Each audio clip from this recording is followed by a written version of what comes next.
जो राह में कांटे बोते हैं वह उन्हीं से घायल होते हैं। जो जग में रोशनी फैलाते हैं वह खुद ही अमर कहलाते हैं। तो यह पंक्ति है हरिवंश राय बच्चन जी का। यह पंक्ति कहने के विशेष अर्थ है। तो आप इस वीडियो को अस्थिर से देखिएगा, आप समझ जाएंगे इस पंक्ति का उद्देश्य और इसका स्वरूप आप समझेंगे। तो हमारे साथ है ऐसे व्यक्ति जो सब हम लोग के लिए भी एक प्रेरणा स्रोत होंगे, और ऐसे व्यक्ति है जिनका नाम है उमा शंकर ठाकुर, जो अपने बड़े शहरों को छोड़ के, जहाँ से इनकी सुख सुविधा को छोड़कर एक छोटे से शहर जो बिहार के समस्तीपुर पटोरी के कस्बे को चुना। क्यों चुना? इसलिए कि यहाँ पे शिक्षा हो, जनसेवा हो, उसको अपना लक्ष्य बनाया।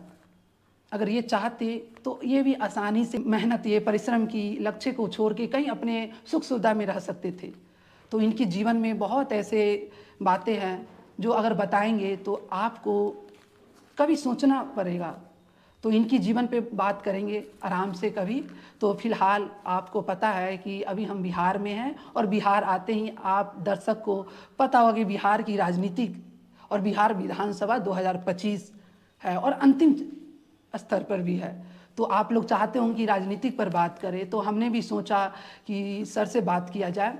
और आपको एक और बात बता दें, इनके परिचय में तो खुद भी एक बार ये इलेक्शन में कैंडिडेट भी थे, तो उनसे भी बात करेंगे और विषय बहुत अच्छा है, तो आप बने रहिए। तो सर, सबसे पहले आपको स्वागत है हमारे चैनल में। आपको और आपको जो सुन रहे हैं सबको ढेर सारी शुभकामना के साथ साथ लोकतंत्र के महापर्व सामने हैं। तो उस महापर्व में अपनी अपनी भूमिका को समझें। जो मतदाता हैं मतदान करें। जो किसी राजनीतिक दल से जुड़े हुए हैं अपने राजनीतिक दल के विचारों का, उनकी जो मैनिफेस्टो है, इसका अधिक से अधिक प्रचार करें, प्रसार करें। इन्हीं शुभकामनाओं के साथ ये अवसर आपने मुझे प्रदान किया, इसके लिए बहुत बहुत धन्यवाद। सर, आपसे एक बात ये है कि जैसे आपने एज ए कैंडिडेट भी रहा, जो बिहार में टफ होता है, तो हम आज आपसे एक और आप शिक्षक भी है जो स्टूडेंट को बताते भी हैं, अवेयरनेस भी करते हैं, और आप इस तरह की मतदाता जागरूक अभियान भी करते हैं। तो आप जब जाते होंगे गली मोहल्ले, जब स्टूडेंट को बताते हो, तो पहला सवाल आपसे यहीं से स्टार्ट करते हैं, आखिर बिहार की जनता जब इलेक्शन करने जाती है तो किस मुद्दे पे वोट देती है और क्या इनके जहन में रहती है? यहीं से स्टार्ट। देखिए, जब 5 साल के बीच में जब ये अवसर आता है तो मत का निर्माण व्यक्ति एक दिन 2 दिन में करता नहीं। इन 5 वर्षों में जो उसके सामने होता है उसके अनुसार होता है। लेकिन अब सवाल उठता है कि जब अंत आता है ना, तो हमारे देश की जनता, आम जनता, दिल और दिमाग के बीच में जो फासले हैं, इस फासले में तादात्म्य स्थापित, संतुलन स्थापित नहीं कर पाती। और दिमाग कहता है कि इसके लिए वोट दो, दिल कहता है कि इसके लिए वोट दो। अर्थात दिल कभी कभी कहता है कि अपनी तरक्की के लिए, सामाजिक तरक्की के लिए, जो जिस विधानसभा में है इसकी तरक्की के लिए, राज्य की तरक्की के लिए वोट दो। लेकिन दिमाग कभी कभी दूसरे पक्ष में हो जाता है, और इसका आधार क्या होता है कि उस समय एक हवा बहती है। वह हवा चाहे हवा? उस हवा का वो हवा का जो डायमेंशन होता है, इसकी जो बीमा है, या तो जाति की हो जाती है या फिर पार्टी की हो जाती है। कभी कभी डर दिखाया जाता है। 2025 में आप चुनाव में हैं, लेकिन डर दिखाया जाता है 2005 से पहले के बिहार का। कभी इसका भय दिखाया जाता है यदि वह आ गया तो, इस तरह का। आम जनता उस समय मुश्किलाहट में पड़ती है। तो इस प्रकार से जो 5 साल से जो सोचते रहती है वो थोड़ा नीचे पड़ जाता है, और अंततः वह इन्हीं विषयों में, यानी जाति, पार्टी, समुदाय, संप्रदाय और भय, लोभ, लालच, इन्हीं आधारों पर वोट कर देती है, जो बिहार का करवा सकते हैं। यानी लगभग लगता है कि 90% या उससे अधिक मतदान जो होते हैं वो इन्हीं मुद्दों पर होते हैं। तो वो विषय रह नहीं जाता है कि दूसरा क्या है सो। परंतु हम उम्मीद करते हैं कि इसका परसेंटेज धीरे धीरे घटेगा और लोग अपनी दिल की सुनेंगे अपने अनुसार। जो लोकतंत्र जिस खूबी को रखता है, समेटता है अपने अंदर, या फिर जिस अपेक्षा के साथ जो तमाम दुनिया के देशों में लोकतंत्र अपनाया गया, भारत ने भी उसे अपनाया, तो जिस अपेक्षा के साथ अपनाया है वह जरूर पूरा होगा। परंतु वर्तमान स्थिति में है, जनता या तो डर जाती है, जनता या तो फंस जाती है किसी न किसी तरीके से। वो एक तरह से हम कह सकते हैं प्रकार के षड्यंत्र और साजिश में फंस जाती है और उसके अनुसार वो बोले करते हैं। सर, तो आप एज ए टीचर के रूप में जो शिक्षक को बताते, तो कैसे हम सही मुद्दे पे वोट करें? जैसे आपने एक और इशारा ये भी किया कि लोग जाति की और एक जाति के अलग तरह के हाँ, इस लोभ तरह भी की हैं, लालच भी हैं और डर भी है। डर भी है। तो ये डर से कैसे बचा जाए? जनता को कैसे लोकतंत्र में एक जागरूक किया जाए? और सबसे पहले तो जैसा कि मुझे लगता है, हम अक्षर ज्ञान से परिचित होते जा रहे हैं और इस आधार से हम ये कह रहे हैं कि भारत साक्षर राज्य होते जा रहे हैं, साक्षरता काफ़ी बढ़ रहा है। लेकिन जिसे ज्ञान कहते हैं, जिस ज्ञान के कारण साहस पैदा होता है, जिस ज्ञान के कारण आपको जो रास्ता दिखता नहीं है, अंधेरा में कदम रखने की ताकत होती है, जिस ज्ञान के कारण आप कोई साहसिक फैसला लेते हैं, तो वो साहसिक फैसला तब आप ले पाएंगे जब आपका ज्ञान का स्तर ऊपर बैठेगा। तो मेरा आशय इससे है कि हम जितना अधिक से अधिक लोकतंत्र में नागरिकों को ज्ञानी बनाएंगे, जितना अधिक से अधिक ज्ञान का प्रचार होगा, प्रसार होगा। और थोड़ा सा अंतर है विद्वता और ज्ञान में। विद्वता कभी कभी पुस्तकों को पढ़ करके कॉन्टेंट्स को इकट्ठा कर लेने का नाम विद्वता है, और ज्ञान समझ का नाम है। क्या मेरे लिए जरूरी है अभी, जिस जगह पर आप होते हैं उस जगह पर जिसकी ज़रूरत है उसको समझना और उसके लिए साहसिक कदम उठाना। तो मैंने जैसा कि कहा कि चुनाव के दौरान लोग सब 5% लोग एक्टिव रह जाते हैं और 95% लोग उन 5% के द्वारा जो वातावरण निर्मित किया जाता है उसमें फंस जाते हैं। जिस दिन ये 95% एक्टिव सक्रिय हो जाएगी, उस दिन हमें लगता है कि हालांकि परसेंटेज बढ़ रहा है और उम्मीद हम करते हैं कि आने वाले जैसे जैसे चुनाव होंगे उसमें ये प्रतिशत बढ़ेगा और तब हम शायद ये इस विषय से हट करके बात करेंगे कि अभी किस विषय पे चुनाव हो रहा है। लेकिन अभी वर्तमान में मैंने बताया, इस कारण से राजनीति में पोल बन जाते हैं। लोकतंत्र में पार्टियां अनेक हैं, कैंडिडेट अनेक होते हैं, लेकिन अंततः आप देखेंगे जो पिछले कुछ वर्षों से चुनाव की स्थिति रही है तो उसमें 2 पोल की ओर मतों का रुझान हो जाता है। सर, आपने एक अच्छा बात बताया कि ज्ञान, तो आपको ये बात मालूम भी होगा जैसे में कि हमारे लोकतंत्र में ऐसा है कि इसमें जीत हार होती है। अगर बात की जाए तो हमारे ही लोकतंत्र की बात है कि यहाँ पे मनमोहन सिंह को हरा दिया जाता है दक्षिण दिल्ली से, जो सबसे पढ़ा इलाका माना जाए तो अमीरी। तो सर, वहाँ पे अगर उनको हरा दिया जाता है, और आपसे एक जुड़े सवाल है, अगर आप जैसे लोग को भी जनता नकार दे रही है, तो जनता पढ़े लिखे लोग को नकार के वैसे लोगों को शायद आपके ओपोनेंट वाले और इन सब में, ये आप पे टारगेट नहीं है बल्कि और भी लोगों है, तो उन सबको सामने या भौकाल दे के या लोग उनको पैसा, पावर और भी बहुत सारे की गतिविधि, तो इन विषय को आप किस रूप से देखना, जनता किस तरफ जा रही है? वो पढ़े लिखों को नकार ही दे रही है या उनके जगह किसी और को चुन रही? तो कहाँ पे कमी आप मानते हैं? आपके सवाल का उत्तर मैं 2 रूपों में देना चाहूँगा। एक तो शहरी क्षेत्र जिसकी आपने बात की, बिल्कुल। तो शहरी क्षेत्र में अभी स्थिति आ गई है, हम लोग सुविधा भोगी होते जा रहे हैं। तो अभी हमने थोड़ा सा ज्ञान की बात और विद्वता की थी, तो उसमें है क्या कि वहाँ बड़े पढ़े लिखे लोग, इंजीनियर, डॉक्टर, ये सब मिल रहे हैं, और वहाँ बस ये है कि कितना अधिक सुविधा कौन मुहैया करा रहा है, सुविधा की कीमत क्या है, मूल्य क्या है, इसको ज़्यादा समझने की आवश्यकता नहीं है। सुविधा संपन्न। तो राजनीति का एक विषय यह भी हो गया है कि हम आपको अधिक सुविधा देंगे, तो वहाँ लोग कभी कभी इस आधार से भी वोट कर लेते हैं। रह गई बात जो सामान्य क्षेत्र है, जो आपने कहा कि जो दूसरा इलाका है, जिस तरह से आपने बताया, मेरी ओर इशारा किया कि हमारे तरफ का, तो पहली बात तो मैं व्यक्तिगत रूप से आपको बताऊं कि मैं शिक्षण कार्य करता हूं, इसलिए मुझे लगता है कि राजनीति को समझना, पढ़ना, लोकतंत्र को जानना मेरे लिए आवश्यक था। और हमारे लिए चुनाव केवल काउंटिंग का विषय नहीं था, चुनाव केवल मत प्राप्त करने का विषय नहीं था, वरन मतदान को, लोकतंत्र को समझने का भी था। और मैं अपने आप को सौभाग्यशाली समझता हूं कि किताबों के इतर मैंने क्षेत्र में लोगों को समझने की कोशिश किया, लोकतंत्र को समझने की कोशिश किया। अन्य तरीके से भी हम किया करते थे, लेकिन एज ए कैंडिडेट जब मैंने समझा तो मुझे अच्छा लगा। और मैं धन्यवाद देता हूं कि जिन लोगों ने भी जितना ही मत हमें प्राप्त हुआ उसके लिए मैं बहुत बहुत आभार प्रकट हूँ। पूरे लोकतंत्र के प्रति मेरी निष्ठा गहरी है। तो यहाँ की समस्या जो है सो दूसरी है, यहाँ डर ज़्यादा है। डर वहाँ लालच सर, अधिक है। तो आपने जब जैसे एक्सपेरिमेंट सीखने की, तो आपने ऐसा क्या कमी तो आपने पहचान लिया होगा कि हमने इस कमी पे जनता के बीच अपना मैसेज जो जनता के बीच जो मैंने डर महसूस किया वो बंधी हुई है। बंधी हुई जनता किस प्रकार की है, सोचती है कि एक पार्टी ही है, वही सत्ता में जब आएगी तो हमको शायद हमारा न्याय मिल पाएगा, हमको इसका। दूसरा डर यह भी है कि कहीं अगर वो दूसरा आ जाता हो ना सत्ता में, अगर वो आ गई सत्ता में तो हमको सताया जाएगा। तो इस तरीके से ये खेल खेला जाता है। ये डर तब तक, यानी आपको नए को चुनने का जब तक आपके अंदर साहस नहीं हो पाएगा तब तक तो आप फिर उसी पर जाएंगे। एक उसी से डर आ रहा है जिसका जिक्र हमने किया, 2005 के पूर्व की स्थिति क्या है, एक दूसरा बता रहा है इसने क्या किया है, लोभ लालच। तो दोनों ठीक है, दोनों अपनी चीज़ों का ठीक ठाक सब है।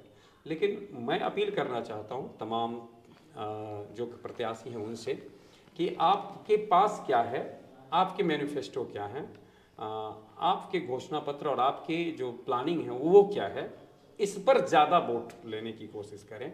इस पर नहीं कि दूसरा आ जाएगा तो, यानी नेगेटिव पॉलिटिक्स, तो उस तरीके की चीज़ें नहीं होनी चाहिए, ऐसा मेरा अपना मानना है।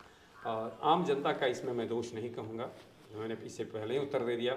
5 साल जरूर वो सोचती है कि ऐसा हम नहीं करेंगे, लेकिन अंत में जो हवा बहती है उसके अनुसार वो। सर, आप आम जनता की दोष नहीं मानते, लेकिन सर इसका क्या एक पहलू हो बदलाव का हो सकता है आपके हिसाब से, जो जनता जागरूक हो जाए? जैसे जैसे शिक्षित और ज्ञानी होते जाएगी जनता, वैसे वैसे साहस होगी। हमें कहा जाता है विद्या के संदर्भ में कि सा विद्या विमुक्ते, विद्या वही है जो मुझे मुक्ति दे, मुक्ति लोभ से भी, लालच से भी, डर से भी, मुझे साहसी बनाए। हम अभी जो हमें सुन रहे हैं, मैं उनसे भी एक साहसी बनाएं, आप इस पर न जाएं। आप एक नए चेहरे पर भी भरोसा कर सकते हैं अगर आपको लगता है कि उसमें संभावना है। वो हमारे मुद्दों को हमारे बीच, हमारे जो संसाधन है इसको जानता है, हमारे क्षेत्र की संभावनाओं को जानता है, हमारी क्षेत्र की समस्याओं को जानता है, तो ढूंढ लेगा हल। पहली चीज़ तो ध्यान समझ में रखना है कि जब चुनाव में आप होते हैं तो आपको अपने क्षेत्र की रिसोर्सेज क्या है, संसाधन क्या है, इसका पता होना चाहिए। उस क्षेत्र की संभावनाएं क्या हैं, इसका पता होना चाहिए। उस क्षेत्र की चुनौतियां क्या हैं, समस्याएं क्या हैं। तो संसाधन, संभावना, समस्या का जिसको पता होता है वह समाधान ढूंढ लेता है। और लेकिन अगर उसकी जानकारी नहीं है तो फिर समाधान आप क्या, और समाधान ढूंढने का एक इरादा। तो जनता को यही चाहिए कि उसके पास इरादा है कि नहीं, उसके पास ये है कि नहीं। हाँ, और एक और बात है, पार्टी में फंस जाना, कभी व्यक्ति में फंस जाना, ये चीज़ें हैं जो उनको चुनने की स्थिति हो, उनके पास इतनी शक्ति होनी चाहिए कि वो चुन लें। सर, राजनीतिक में, एक लोकतंत्र में कोई भी कैंडिडेट, तो कोई भी जनता अगर किसी भी कैंडिडेट को देख के वोट करे या पार्टी को, जैसे ना आपने एक डर की बात बताया कि कोई नए अच्छे चेहरा है तो उन्हें वोट देना चाहिए, लेकिन यहाँ पे जनता दो बात में कंफ्यूज रहती है कि आखिर ये व्यक्ति को देंगे तो वो पार्टी का नहीं है तो काम नहीं हो पाएगा। तो आप बताइए, जनता जब वोट देने जाए तो सिंबल देख के वोट दे या अच्छे व्यक्ति को वोट दे, इसमें कैसे चुनाव करे? हालांकि हमारा जब लोकतंत्र था तो लोकतंत्र में एक स्वप्न देखा गया था कि दल विहीन हो, और व्यक्ति पहले चुन करके आए, और व्यक्ति चुन करके आए और उसके बाद वो अपना प्रतिनिधि चुने, अपना जो लीडर चुने उनको मुख्यमंत्री बनाया जाए। ये उन समय की सोच थी। लेकिन जो वर्तमान स्थिति है उसमें मैं एक वाक्य में आपको उत्तर अगर दूं तो यह कहूँगा कि वह पार्टी के अनुसार हो, पर्सन के अनुसार ना हो। अब कहिएगा क्यों? तो इसका मैं उत्तर थोड़ा स्पष्ट कर देता हूँ। कई बार क्या होता है कि जैसे ऐसे देख ले कि अगर राज्य हमारा बेहतर होता है, आप ऐसे सोच रहे होंगे कि अगर क्षेत्र सब बेहतर होगा तो राज्य बेहतर हो जाएगा, लेकिन 243 सही चेहरे चुने तब बेहतर होगा। अथवा 1-2 चेहरे हैं, तो हम जिस क्षेत्र से हैं तो उसके अनुसार कहा जाएगा कि फलाना व्यक्ति ठीक है, पार्टी अच्छी नहीं। लेकिन व्यक्ति की सरकार तो नहीं बनेगी, बिल्कुल सरकार तो बनेगी पार्टी की बनेगी। और पार्टी की जब सरकार बनेगी तो पार्टी अगर अच्छे विचारों की है, उसके पास अच्छे से मैनिफेस्टो हैं, अच्छे जो है सो उसके पास घोषणा पत्र हैं, तो अच्छे घोषणा पत्रों के साथ वो अपने उस क्षेत्र के लिए भी ना होगा। अब जैसे मान लेते हैं कि अगर अभी जो गठबंधन है तो दोनों ही गठबंधन के घोषणा पत्र जो होंगे वो किसी खास कंस्टिट्यूएंसी के लिए तो नहीं होंगे, किसी खास विधानसभा क्षेत्र के लिए तो नहीं होंगे, वो तो सभी क्षेत्र के लिए होंगे ना। इस लिहाज से मुझे लगता है कि इन परिस्थितियों में पार्टी का, हाँ, लेकिन अगर ऐसी परिस्थिति थी जिसका मैंने चर्चा किया कि अगर ये दलविहीन प्रणाली होती तब आप कैंडिडेट को चुनते और इस प्रकार की स्थिति होती। आपने ये भी सुना होगा ऐसे लोगों से कि मैं जिस पार्टी, मेरी सरकार नहीं थी, मैं जिस पार्टी में था उस पार्टी को की सरकार न होने के कारण भी हमें उतना नहीं मिला नहीं। तो ये शिकायत भी रहती है। तो विपक्ष में जब हैं तब आपकी शिकायत हो सकती है, तो सिंगल इस तरीके की हो तो किस तरह की बात। सर जैसे आपने बताया कि पार्टी को देख के वोट देना चाहिए, आपकी जो बात है, जैसे देखिए कि तो व्यक्ति ज्ञानी होते हैं जैसे जैसे, तो राज्य के ऊपर सोचते हैं, राष्ट्रीय के चीज़ों के ऊपर सोचते हैं, उसकी औद्योगिक नीति कैसी है इस पर सोचते हैं, उसकी वैदेशिक नीति कैसी है इस पर सोचते हैं, उसकी आर्थिक नीति कैसी है इस पर सोचते हैं। व्यक्ति विशेष के पास ये सब औद्योगिक नीति, आर्थिक नीति और ये सब नहीं होगी। व्यक्ति विशेष के पास क्या हो सकते हैं, तो उनको अपने क्षेत्र की समस्या का ज्ञान होगा, बस इतना ही हो सकता है। तो वो जरूर बताएंगे कि मैं इस कॉलेज खुलवा दूंगा, मैं अस्पताल की स्थिति तो सुधरवा दूंगा, फलाना चीज़ सुधरवा दूंगा। लेकिन जब एक अच्छी पॉलिसी बनती है तो ये सब अपने आप सुधर जाता है।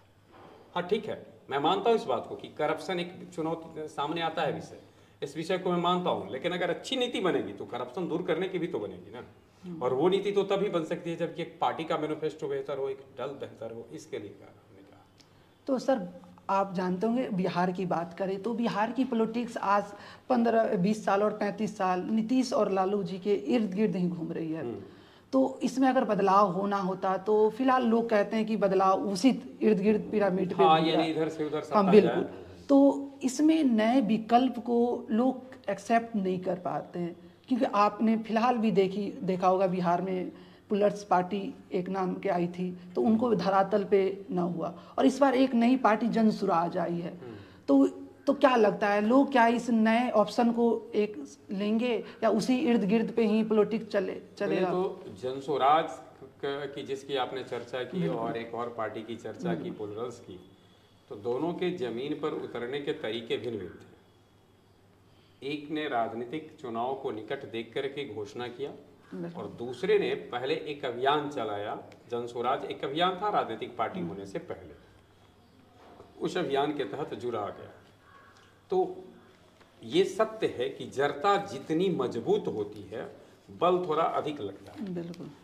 तो ये कहना, मैं किसी जल्दबाजी में नहीं हूँ कि ये कह दूँ कि इस चुनाव में बहुत बड़ा परिवर्तन होने वाला है।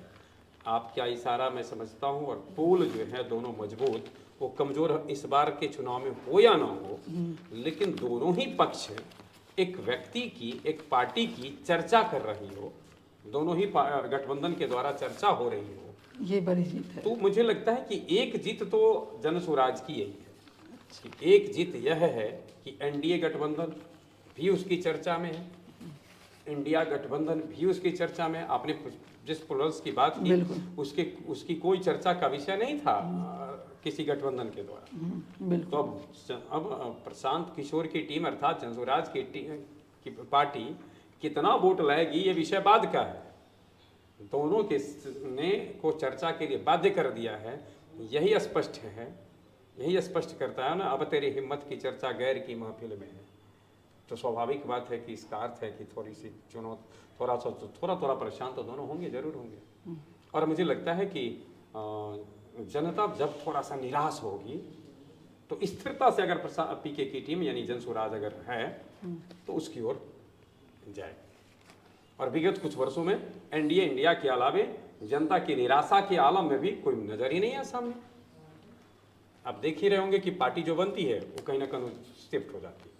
पार्टियां बनती है लेकिन वो गठबंधन में जाने के लिए चली जा रही है। आज आप गौर करके देख लीजिए, ढेर सारी पार्टियां आपने बिहार के, अभी अगर मैं बात करूं शीतम अक्टूबर महीने के 14 तारीख या 10 तारीख से पीछे तक के, अक्टूबर महीने के पहले तक की बात करें तो अनेक पार्टियां थी जो इस चक्कर में थी कि मुझे इतने सीट मिलेंगे तब हम उस गठबंधन में होंगे, ये सब यानी ये मोल भाव हो रहे थे। परंतु इतना साहस कितनी राजनीतिक दलों में था कि चलो हम स्वतंत्र रूप से लोगों के सामने खुद विकल्प के रूप में आते हैं, तो ये चीज़ें नहीं रहती। इतना साहस रखिएगा तब तो। हालांकि मैं 2025 के चुनाव में बहुत बड़ा बदलाव नहीं देख रहा हूँ, लेकिन इतना मैं देख हो रहा हूँ कि चर्चा होने लगी है। इसका ही अर्थ है कि बॉन्डिंग कमज़ोर पड़ने लगे और जब ये बंधन कमज़ोर होंगे तब वो टूटेंगे, और जब टूटेंगे तो दूसरे से जुड़ेंगे। ये मैकेनिज्म कहता है इसका कि जब तक पुराने बंधन टूटेंगे नहीं तब तक वो उससे हम हटेंगे नहीं, और हटेंगे नहीं तो दूसरे में जुड़ेंगे। सर, बिहार की राजनीति जैसे ही बिहार की इलेक्शन आने होता है तो सभी पार्टी एक फ्री बीज स्कीम मुक्त योजना देती है। तो आप एज ए अगर देश की बात करें तो क्या लगता है कि ये फ्री बीज स्कीम क्या सही में गरीब को मदद मिलती है, या सही में देखा जाए तो एक तरह से वोट को, अपने वोटर को लुभाने के लिए किया जाता है? इसको आप किस रूप में देखते हैं? क्योंकि मैं शिक्षक हूँ तो मैं दो तरह से एक बात, पहली बात है कि ये योजना जिसमें कि आप किसी को कुछ दे रहे होते हैं तो पहले तो आप उसे आदी बना दिए हैं लेने की, 100 रुपये लेने की, 50 रुपये लेने की, 1000 रुपये लेने की, पहले आदी बना दो और आदि बना के एक स्कीम लाओ कि मैं 1100 ला रहा हूँ, 1500 ला रहा हूँ, फलाना किस विषय पे। तो आदि जिसे आप बना दिए हैं उसकी आदत, ये थोड़ा समझने वाली बात है, कटोरा हाथ में हो, उसका नाम उसमें चाहे जितना डाला जाए, उसके बाद हम कह रहे हैं कि गरीबी दूर कर रहे हैं, दरिद्रता दूर कर रहे हैं। तो ये तो दरिद्र बनाने और गरीब बने या भिखारी बनाने की प्रक्रिया है। और हमें लगता है ऐसी किसी योजना के द्वारा कोई भी, चाहे पक्ष वाले हो या विपक्ष वाले हो, आपको एक बेहतर योजना इस पे लानी चाहिए कि कैसे वो 2 रुपये खुद कमाने की स्थिति में आए, ना कि इस पर इन योजनाओं से कुछ विशेष होने वाला नहीं है कि आप ये करें कि उनको कितना हम दे रहे हैं। किसी तरीके के पेंशन, किसी भी प्रकार की सुविधाएं, किसी तरीके की मुफ्त में दी जाने वाली सुविधाएं, चाहे वो बिजली से हो या अन्य किसी चीज़ से हो, हम इसका विरोध करते हैं। और हम इसलिए विरोध करते हैं क्योंकि हम शिक्षण कार्य करते हैं, इसलिए हम समझते हैं कि हमारा धर्म है कि हम राज्य को कुछ देने की का सीखें। तो कहिएगा कि ये इतना चीज़ें कहाँ से आएगा, यही तो सोचना है कि कैसे वो जो सामने वाला पक्ष है जो सोचता है कि मैं इसे ले लूँ, वो कैसे सोचे इस बात को कि मैं कैसे उत्पादित करूँ, मुझे देना है। और जब आप सोचते हैं कि मुझे किसी को देना है तो कुछ ना कुछ जुगाड़ आप कर लेते हैं, और वो चीज़ें अभी ठीक उल्टा हो गई है। आप कोई वोटर से जाइए पूछने के लिए किसको वोट देंगे, कहते हैं हमरा के कथी दिलक है जो हम ओकरा से वोट, यानी सिंपल सी बात है, वो भी मान बैठे हैं कि हमको जब दे तभी हम वोट करें, तभी वोट दें। तो लेकिन सर, ये भी आपको पता होगा कि हर पार्टियां इलेक्शन के समय फ्री देती है, और कोई 1500 की मुक्त योजना, तो उस कोई 2000 की, तो इसमें XY पार्टी किस में हम एज ए वोटर वो चुने, तो किसको चुने जो ज़्यादा लाभ दे रहा है? देखिए, अभी संदर्भ में दो बातें हैं, लाभ का आधार क्या है, बिल्कुल एक चीज़ ये देखना है, दूसरी बात है मतलब लाभ का आधार अगर वोटर को ये लगता है कि इसमें हमारा विकास है, वृद्धि है, समृद्धि है, तब उसे वोट दे। अगर उसे यह लगता है कि एक प्रकार की लाइन में, पंक्ति में खड़ा होकर मुझे केवल ये ले लेना है और इसका कुछ नहीं होना है, तो फिर दिक्कत है। आप चाहे देखिए कि अगर एक पौधा को अगर कहीं ज़मीन पे आप गाड़ देते हैं और वातावरण उसका ठीक ठाक नहीं रहता है चारों तरफ का, तो आप कितना ही सुंदर ज़मीन उसको क्यों न दिए हों, बाहर का अगर क्लाइमेट में अगर प्रदूषण है, किसी भी प्रकार का संदूषित वातावरण है, तो वह ज़्यादा सफल आप नहीं हो सकते। इसलिए मुझे लगता है कि उस परिस्थिति में भी देखना चाहिए कि सुविधाओं के साथ साथ प्लानिंग किसकी अच्छी है। तो सर, एक क्लियर कट अगर सवाल आपसे ये पूछा जाए, ये फ्री बीज स्कीम जो सरकार दे रही है, वो एक जिम्मेदार सरकार का पहचान है, या वोट बैंक या राजनीति कह सकते हैं? देखिए, अगर ये स्कीम जैसे हमारे देश संविधान के नीति निर्देशक तत्वों में है कि सरकार का काम है लोक कल्याणकारी व्यवस्था करना, लोक कल्याण, तो अगर स्कीम लोक कल्याण के लिए है, लोक कल्याण की, तो मैं कहूँगा कि चलिए एक जिम्मेदार सरकार का फर्ज बनता है। लेकिन अगर स्कीम चुनावी कल्याण हेतु चुनाव के समय का ही हो, तो एक जिम्मेदार सरकार की तो ये नहीं है। अगर आप लोक कल्याण हेतु करते हैं तो कहा यह जाता है कि आपको सालों भर, 5 साल आपको मिला है, लेकिन प्रायः ऐसी स्थिति देखने को मिलती है कि जो वर्ष चुनावी होता है उसमें घोषणाएं अत्यधिक होने लगती है, उसमें नए नए स्कीम ज़्यादा आने लगते हैं। तो इसे नहीं लगता है कि जैसे शायद इन अंगारों पर चुनावी रोटी सेकने। तो इस आधार से मैं कह सकता हूँ कि ये सही नहीं, आपको ऐसे स्कीम अच्छे लाने और ये सब चीज़ अधिकार ये है ही, और इसकी व्यवस्था होनी चाहिए। आपको लगता है कि वृद्धा पेंशन बढ़ा देना चाहिए, आपको लगता है कि छात्रवृत्ति की राशि बढ़ा देनी चाहिए, पोशाक की राशि, चलिए लगता है सब कुछ का इसका क्या है, तो लेकिन ये सारी चीज़ें चुनाव से कुछ पूर्व में लगने लगती हो तो ये उतनी अच्छी बात नहीं है। सर एक सवाल ये आता है कि जब बिहार से बाहर आप रहते हैं तो वहाँ एक बात सुनने में ये लगता है कि जैसे आप हमने पूर्व में भी बात की आपसे, तो लोग ने एक माइंड में ये बना चुके होते हैं, प्री माइंडेड कर चुके होते हैं कि बिहार के लोग कुछ कितना भी कुछ भी हो जाए, नए ऑप्शन मिल जाए अच्छा, लेकिन वो वोट करेंगे तो राजनीतिक जाति पे ही वोट करेंगे। और उनको जैसे अभी आप जन सुराज की बात हमने किया, तो बाहर लोग के प्रति मानते हैं कि जन सुराज ये, लेकिन लोग ने डिसाइड कर चुका है कि जो भी होगा नीतीश और लालू और जाति इस पे ही है, और इससे एक बाहर में खामियाजा भी भुगतना पड़ता है कि जातिवादी पे। तो इससे कैसे इस ढांचा ये इसको तोड़ा जाए? सबसे पहले तो इसकी बुनावट और बनावट और बसावट तीनों जो है बिहार की राजनीति की, मैंने कहा बनावट, बुनावट और बसावट, तीनों का जड़ जो है वही फिलहाल जाति हो गई है। आप जो पार्टियां सब देखेंगे तो पार्टी सब है किसी खास जाति का नेतृत्व करते हुए उस जाति के परसेंटेज को और उस जाति को वो अपने पॉकेट में समझते हैं। बिल्कुल। तो उसके बाद पूरी इस चीज़ का है कि उसी आधार से वो अपने गठबंधन में अपनी दावेदारी भी पेश करते हैं। और गठबंधन में बड़े घटक जो हैं, बड़े दल हैं, वो छोटे छोटे घटकों के आगे झुक भी जाते हैं, घुटने टेक देते हैं। तो इसका आधार होता है वही उनकी। तो कहने का अभिप्राय है कि ये तुष्टीकरण और ये अवसरवादिता और इस तरीके से अपना ये कुछ परसेंटेज वोट दिखा करके लोगों को बाध्य करना, ये स्थिति बिहार में अभी दूर होती हुई नज़र नहीं आती है। लेकिन इतना तो ज़रूर कहेंगे कि अंधकार थोड़ा थोड़ा छटने लगा है। अब हम प्रातः की कंप्लीट बता नहीं सकते कि ये 25 में हो जाने वाला है सुप्रभात या 30 में होगा, लेकिन इतना तो तय है कि इस आधार से वहाँ भी देखिएगा तो जातिगत स्तर पर पार्टी बन गई है और उस पार्टी के भी कुछ ही लोग करता धरता है।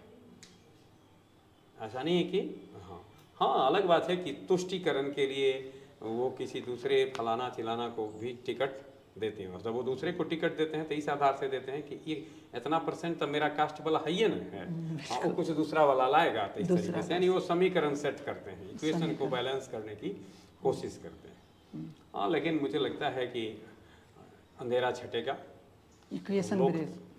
लोकतंत्र का में एक अच्छा दिन देखने को जरूर मिलेगा। सर राजनीतिक में ऐसा माना जाता है कि जनता को जागरूक और सजग होना जरूरी है, लेकिन सर हमने बिहार में इस तरह का जनता एक पैदा हो चुके, एक बन गया है, जो अभी का आप देख सकते हैं, जो जनता खुद ही प्रचार मंत्री बन चुका है। जो अभी की रैली में आप देखिए तो जनता नेता से ज़्यादा जनता भीड़ की हिस्सा बन रही है, लेकिन यही जनता जब बात हो बेरोजगारी पे तो सवाल करते हुए नहीं दिखती है।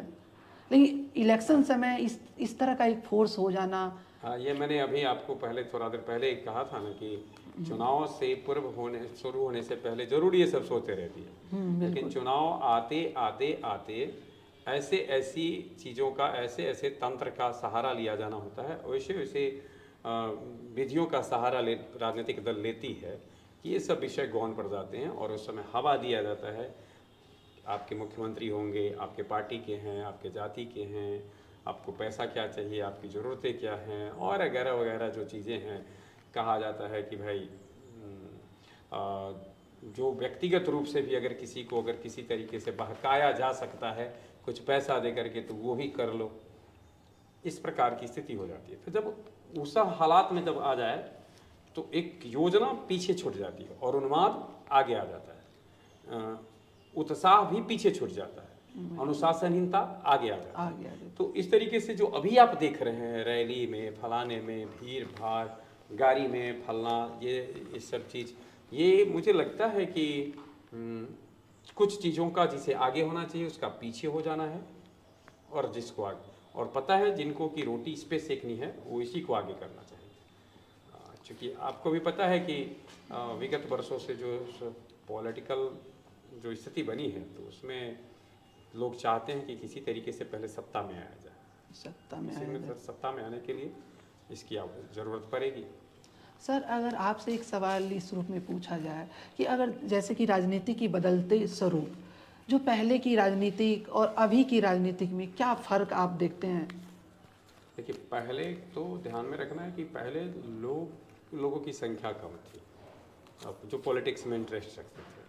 तो निश्चित रूप से पिछले कुछ वर्षों में लोगों में लोकतंत्र के प्रति यानी राजनीति के प्रति जागरूकता बढ़ी है। आपको नहीं लगता एक भीड़ तंत्र भी पैदा? हाँ, बताओ, उसी के चर्चा में क्या, भले ही उनको लगता क्या है कि वो जागरूकता उल्टे सुल्टे कारणों से बनी है और चीजें स्पष्ट नहीं है, लेकिन इतना तो है कि राजनीति से जुड़ रहे हैं, लालच के लिए जुड़ रहे हो, व्यक्तिगत स्वार्थ की पूर्ति के लिए जुड़ रहे हो, भीड़ जुटाने के लिए जुड़ रहे हो, लेकिन जुड़ रहे हैं। पहले क्या होता था चुनाव में, अगर अभी जैसे एक चुनाव है तो आम जनता हर गांव के एक नेतृत्वकर्ता होते थे, हर टोला मोहल्ला के, हर जाति विशेष से, उनसे जाके पूछती थी केकरा वोट देवे के। उनका एक डिसीजन हो जाता था कि इनको वोट देना है और वो चला जाता था। तो वो जो पार्टियां थी वो लोगों के पास नहीं आती थी, वो इसने व्यक्ति के पास। अब लेकिन पार्टियों को, कैंडिडेट को डोर टू डोर खटखटाना पड़ता है। तो ये तो स्पष्ट कर रहा है कि भाई अब दरवाजे खटखटाने पड़ रहे हैं, पहले आपको दरवाजे खटखटाने की जरूरत नहीं पड़ती थी, आप किसी एक जगह बैठ करके ये फैसला कर लेते थे। तो इस लिहाज से राजनीति अच्छी हुई है, इस लिहाज से मैंने कहा। और एक दूसरा पक्ष अब है कि हर कोई सोचता है कि अब क्या, दूसरा पक्ष क्या सोचता है, तहिया से वो खाली खाइत रहती है उनके कहे से, अब वो चक्कर में है जो हम वो का है। ये इस लिहाज से थोड़ा गलत हुआ। यानी एक जो आधार है यानी अलग अलग का कि हम उनका कहना क्यों माने, वो ये नहीं है कि मैं प्रबुद्ध हो गया, एक निगेटिव पक्ष में बता रहा हूँ, बल्कि इसलिए हो गया है कि कोई पार्टी आकर के केवल उन्हीं को क्यों दे देती है, उन्हीं को क्यों पूछ लेती है, हमारे दरवाजे पर आए हमको भी पूछे, ये जो भावना जगी है, इस कारण से राजनीतिक दल को थोड़ा मुश्किलातों का सामना करना पड़ रहा है। और लोग अपनी अपनी सोच रहे हैं कि चलो तो ऐसू आने वाला नहीं है 5 साल में, अभी भले ही कहते हैं सड़क ठीक नहीं है, फलना ठीक नहीं है, लेकिन जब उनको बात आएगी 500 रुपये पॉकेट में लेने की तो सोचेंगे ऐसू 5 साल में आया तो चलो अब ये 500 ले लीजिए। तो ये सारी चीज़ें जो अभी देख रहे हैं हम, आपको जिसकी चर्चा हमने की, वो बस यही है कि जैसे जैसे जैसे मूल्य बढ़ेंगे, अपने आदर्श वसूल इसका निर्माण व्यक्ति मजबूती से करेगा, वैसे वैसे इससे दूर हट जाएगा। आप ये तो किसी को क्या कहने जाएगा, आपका अगर वसूल होगा कि हम नहीं लेते हैं, दूसरा कहेगा एक हाथ से वोट जना मन तो ओकरा दे देवे। आप यह भी सोच सकते हैं, कई लोग होते हैं जो सोचते हैं नमक खा लिए हैं तो उसको वोट देना है। कुछ लोग तो हैं कि पैसा लेवे के, ये जो चुनाव के जो कैंडिडेट करे वो सब प्रचार करते हैं, लेवे के सब के है, देवे के देवे भाई छोटा रख ला वोट दिया, क्यों देने आता है रख ले। ये आपके चैनल जैसे जो यूट्यूबर चलते हैं और सोशल प्लेटफॉर्म है, उसके वीडियो में ये सब चीज़ आते हैं कि लेना है तो ले लीजिए, देना है क्यों लेना है, उसे आप ये क्यों नहीं कहते कि क्यों लीजिएगा, बिल्कुल नहीं लीजिए। किस वक्त ये मूल्य जब तक निर्मित नहीं होंगे लोकतंत्र के, मैं अंतिम रूप से आपका उत्तर दूँ इस बीच में मैं जरूर ये कहना चाहूँगा, लोकतंत्र में माता पिता जनता होती है और जनता यानी माता पिता के संस्कार संतानों में होते हैं। तो लोकतंत्र में आम मतदाता भ्रष्ट होते जा रहे हैं या नेता भ्रष्ट होते जा रहे हैं, मैं ये क्वेश्चन छोड़ के जा रहा हूँ, क्योंकि मैंने कहा माता पिता का 20 पैसे का आपके पास पकड़ है तो आप 2 करोड़ नहीं घूस ले पाए हैं, तकलीफ यही है। नेता पर 2 करोड़ का या 2